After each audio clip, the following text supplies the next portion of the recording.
بسم الله الرحمن الرحيم وأشهد أن لا إله إلا الله وأشهد أن محمدا عبده ورسوله.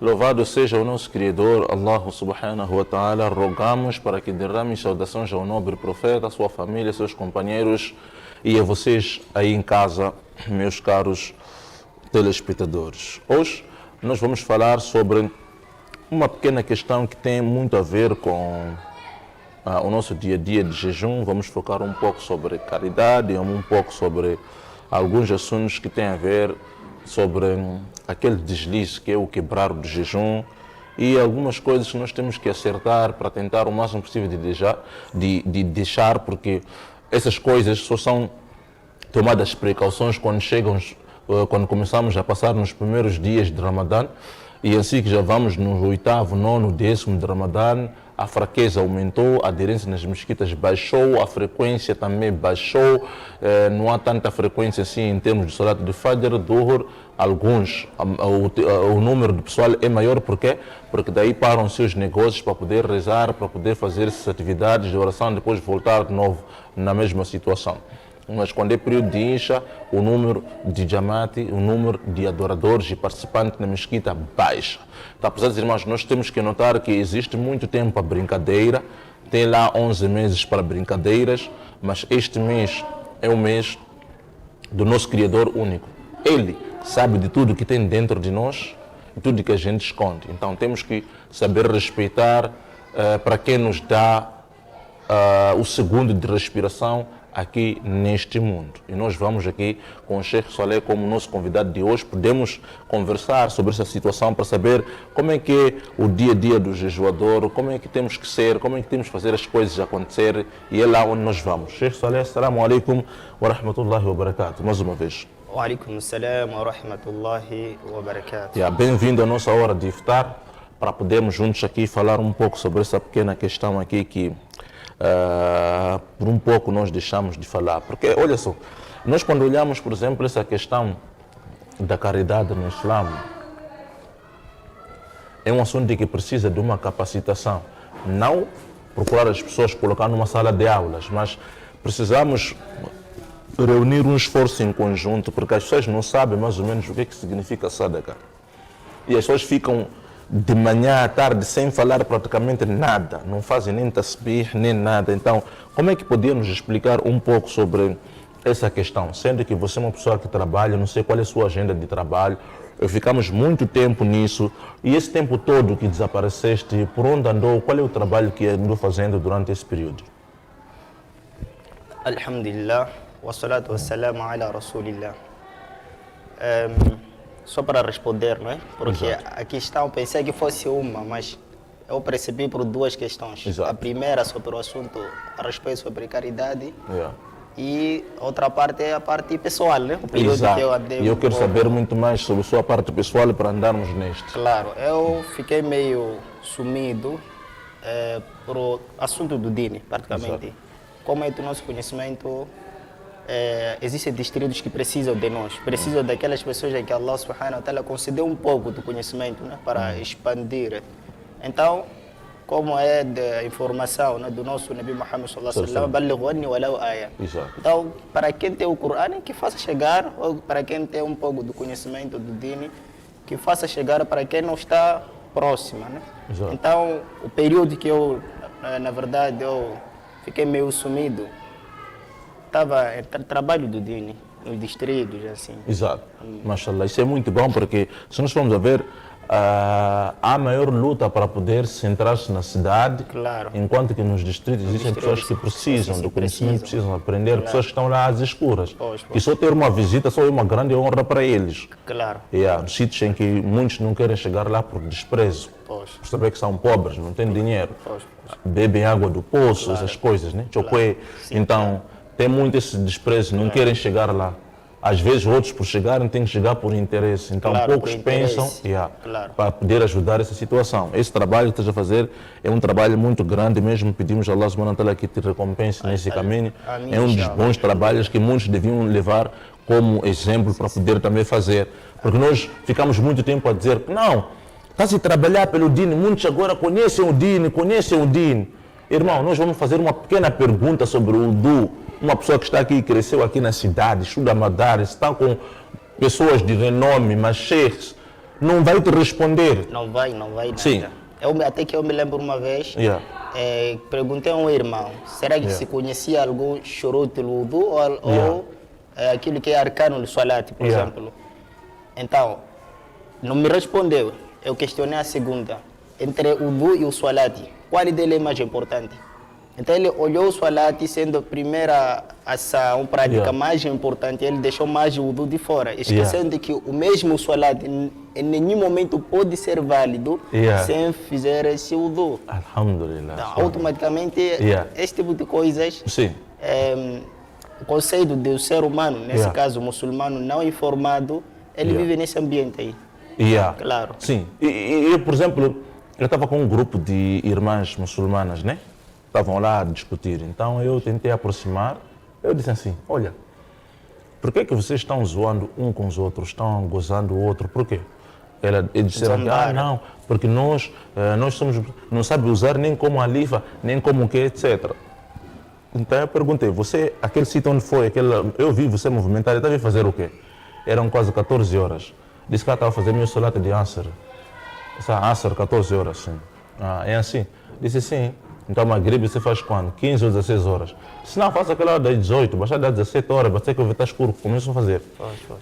Eles também não têm muito controle sobre o período para se rezar. Salat, sim. Eles, a qualquer momento, quer dizer, Salat. nós temos um problema muito grande, que as pessoas não percebem bem sobre as questões do horário do salat. Decidiu a qualquer momento, não importa se está na hora de tempo de zawal ou o quê. Ele não quer saber, tem horas proibidas para se rezar, eles não querem. Só rezam assim de qualquer maneira. Quando você pergunta, diz não, tem que se rezar assim porque meu sheikh explicou isso, meu sheikh explicou aquilo. Ele diz que não, teu sheikh não explicou isso, só você percebeu mal. Quando percebe uma coisa, você ainda tem dúvida, aproxima ele, tu pode saber, desculpa, sobre aquele assunto que você falou, será que eu percebi bem? É assim, ele vai dizer que você, de tudo que eu falei, entendeu mal.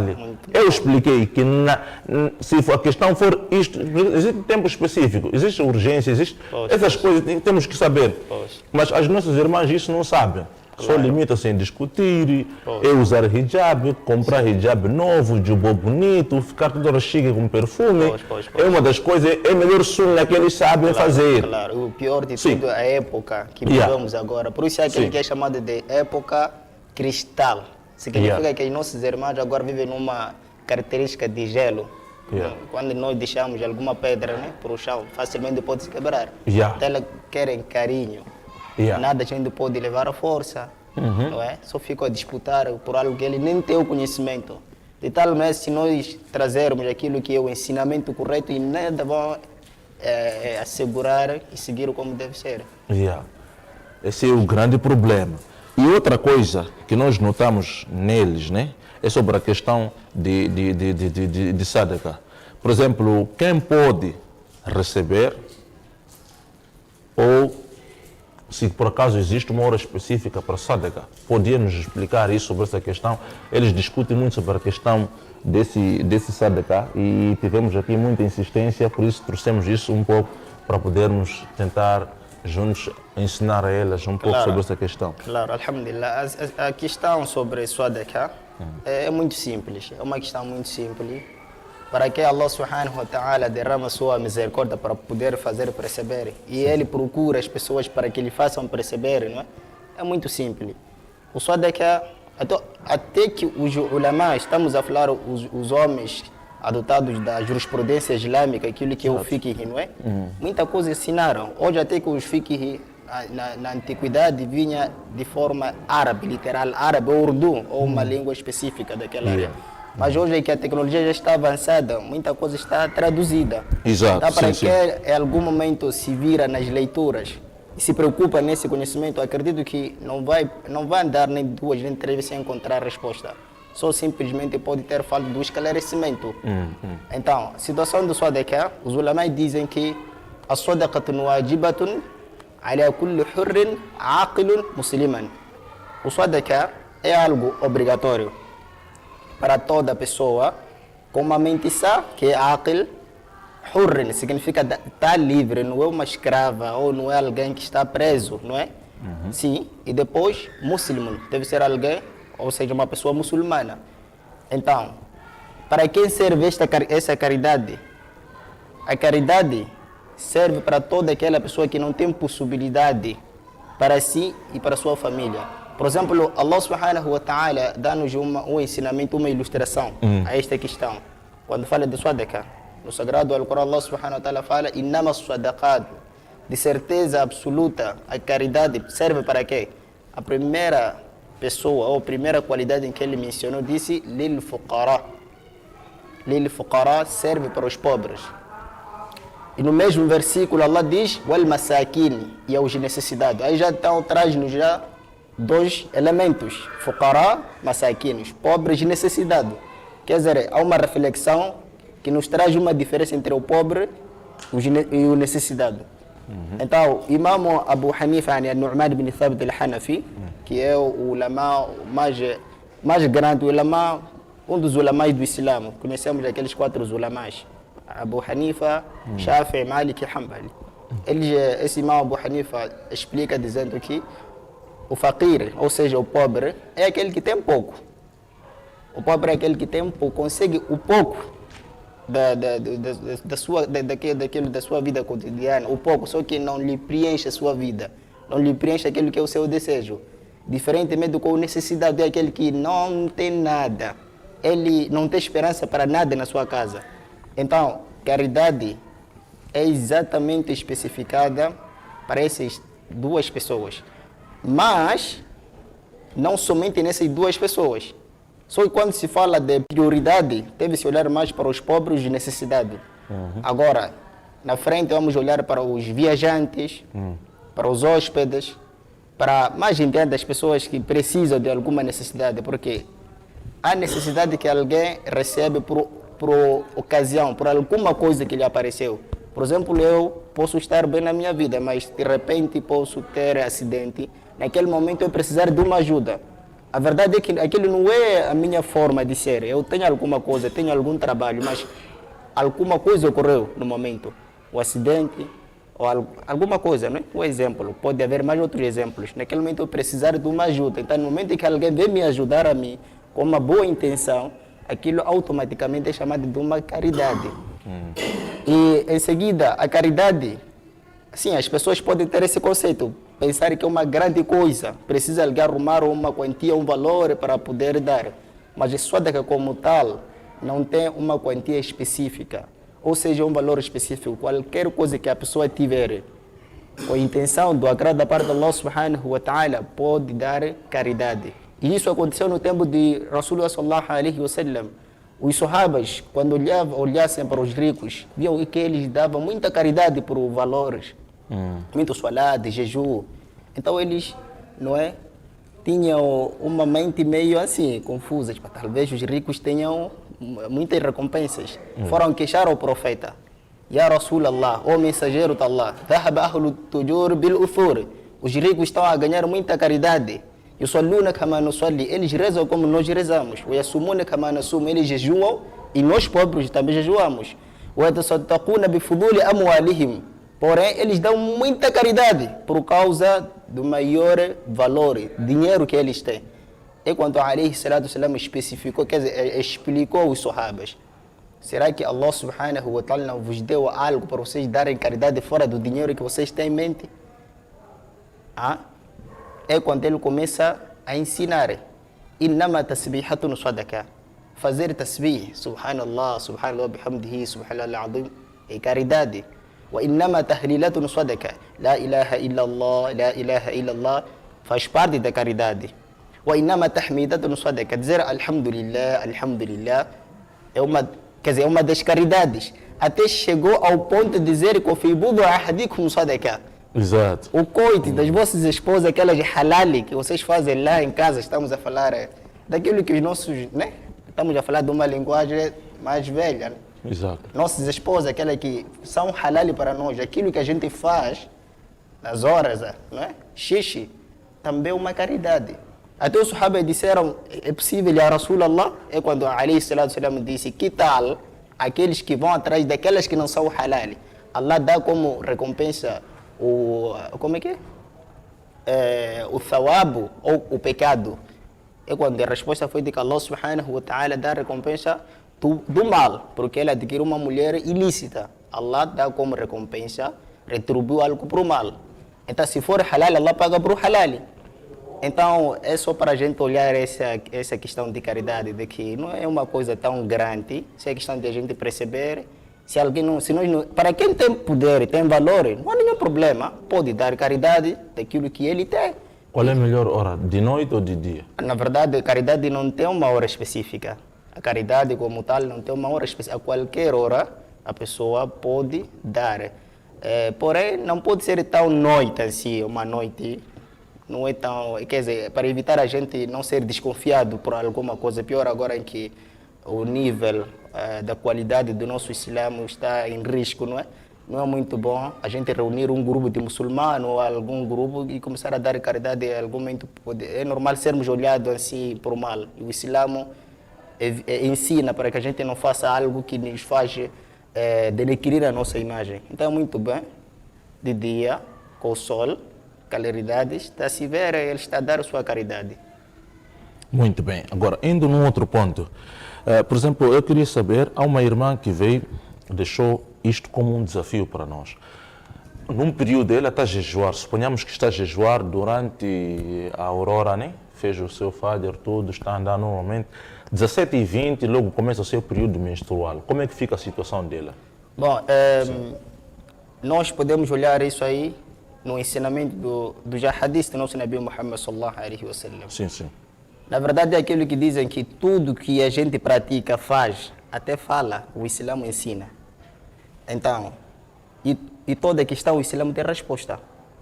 Essa questão nós podemos dar a resposta voltando aos nossos pais anteriores, estamos a falar dos nossos antepassados, que são os Sahabas, não é? E o nosso professor de todos os professores, o melhor de todos os professores, que é o Nabi Muhammad sallallahu alaihi wa sallam.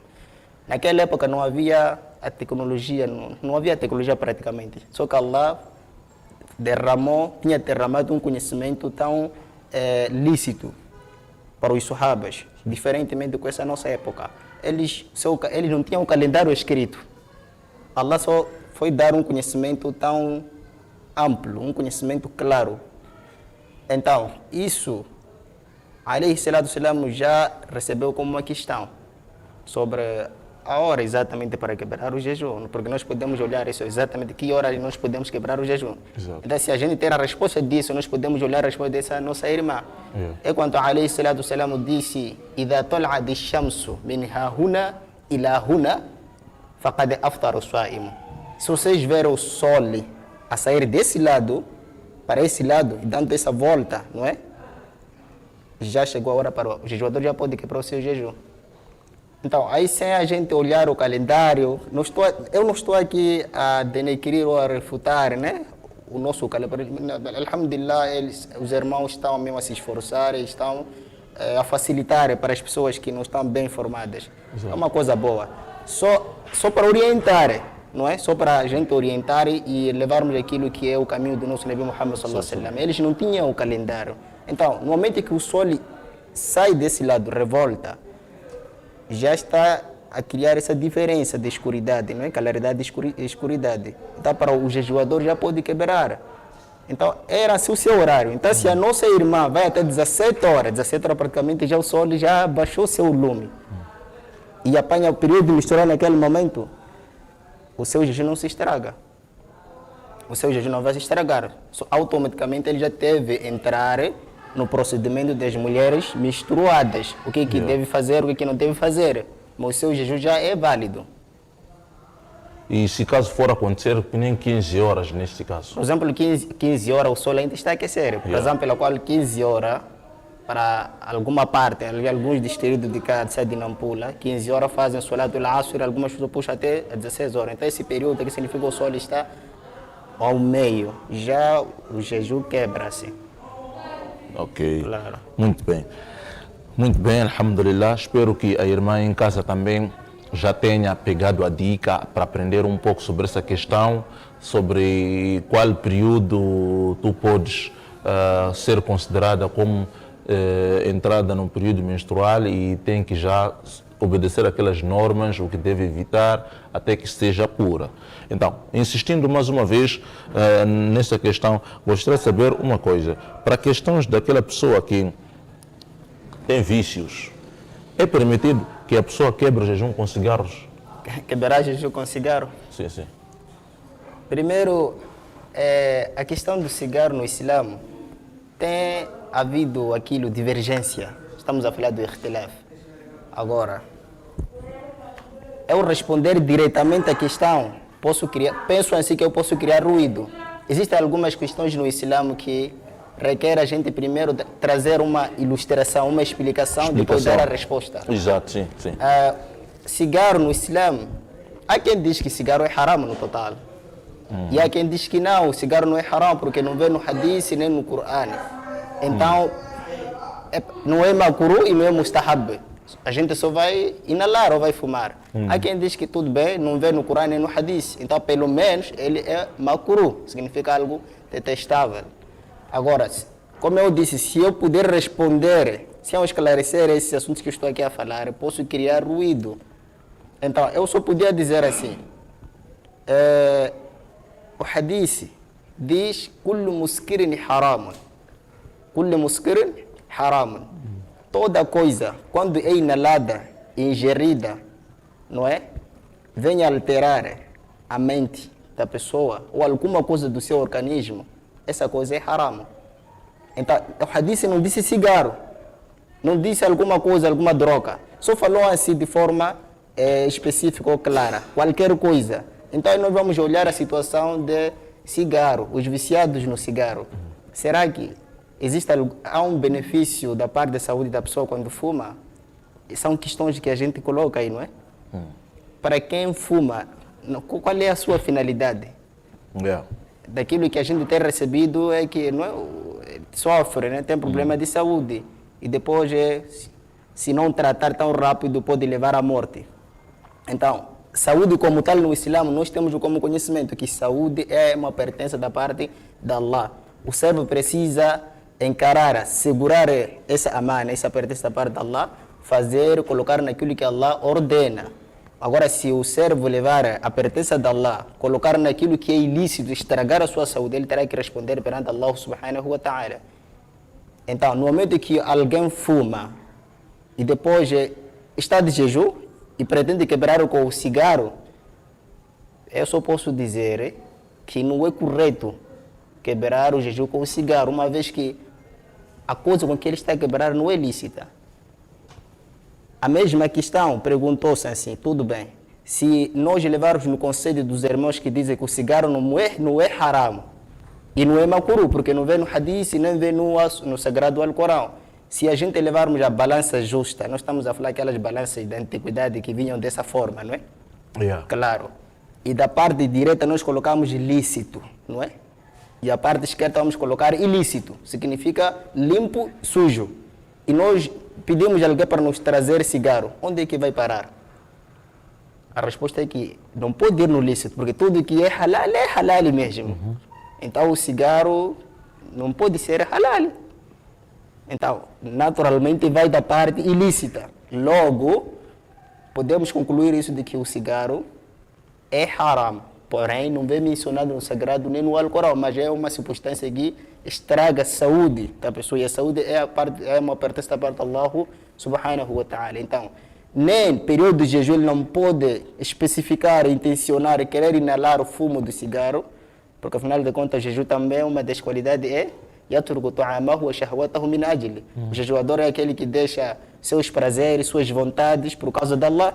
Então, o cigarro praticamente é algo que puxa a alma, não é um nafsi para que venha lá inalar isso. Então, se ele intenciona inalar de jejum, vai quebrar. E da mesma forma, não é, eu digo assim, não é algo correto ele quebrar o jejum com o cigarro. Porque o cigarro por si, disso que eu acabei de explicar, para mim, olho como algo ilícito. Então, eu diria assim. Sim, muito bem. Só para terminar, por exemplo, é permitido, por exemplo, aquele indivíduo que está em problemas matrimoniais dar talaq durante o jejum? Claro. tem uma coisa dita, não é na gíria popular, dizem uma coisa e não tem nada a ver com a outra. Claro, então o talaq é algo específico e o jejum é uma coisa também específica. São ibadas diferentes. Talaq faz parte do ibada no Islã. Casamento faz parte do ibada no Islã. Da mesma forma, também o talaq faz parte do ibada no Islã. Não é algo lícito um muçulmano renegar o talaq. Significa para ele o seu imani negar que não existe divórcio no Islã. Quer dizer, faz parte da fé um muçulmano acreditar que no Islã existe divórcio. Razão pela qual Allah revelou o ayah falando do talaq. Então, se alguém está de jejum, como resposta eu vou dizer que pode se divorciar. Só que não é correto. Porque uma das qualidades de um jejuador, Allah subhanahu wa ta'ala no hadith Qudsi, ele diz assim: Kullu amali ibn Adamu lahu. Toda prática em que o filho do Adão pratica, as recompensas são derramadas para ele. Illa suyam, exceto do jejum. Fa innahu li wa ana ajzi bi. Esse jejum é meu, é algo especial para mim, eu vou dar ele como recompensa no dia de Qiyamah. Agora, فإذا كان يوم صوم أحدكم, quando chegar o dia que a pessoa especifica, intenciona para jejuar, fala yarfath wa la yaskhab, não pode pronunciar, falar palavras fahish, estamos a falar de palavras feias. De tal maneira, no mesmo hadith, Allah subhanahu wa ta'ala diz: فإن ساباه أحد, se alguém puder insultar a você, أو قاتله, querer criar intrigas, brigas, فليقل إني صائم, tens que dizer para a pessoa que eu estou de jejum. Quer dizer, nesse hadith aqui, está nos ensinar de que um muçulmano de jejum não é muito bem criar disputa, discutir. Então, onde há talaq, naturalmente partiu de alguma disputa, alguma discussão, alguma coisa. E são essas coisas que para um jejuador não é aconselhado que faça ou que ele pratica isso. Então não é muito bom ele divorciar, mas não quer dizer que não pode divorciar. Isso não é muito bom, porque isso vai comprometer com o seu jejum. É algo presente a parte de Allah, que ninguém sabe senão Allah subhanahu wa ta'ala. Não é muito bem alguém sair das 4 até 17 horas só em vão, sujar o teu jejum só por causa de um assunto que ele podia resolver numa hora ou fora do Ramadã. É claro. Muito bem, então nós tivemos aqui hoje, na nossa hora de iftar, com o Sheikh Saleh e esperamos que tenhamos ele mais vezes por aqui. Ele também é um Sheikh de agenda cheia, tem ainda a comunidade à espera dele para ser dar o seu conhecimento. Rogamos e pedimos a Allah subhanahu wa ta'ala que dê força a ele para que continue neste trabalho de Dina, expandir sua mensagem. E não fique triste porque ainda voltamos com outros conteúdos na próxima edição. Nós somos aqui presentes a fazer esse programa, a receber você, a dar essa informação para você. E não se esqueça que a NSTV está à espera de si também para poder vir dar seu contributo. Até a próxima edição. Assalamu alaikum wa rahmatullahi wa barakatuh.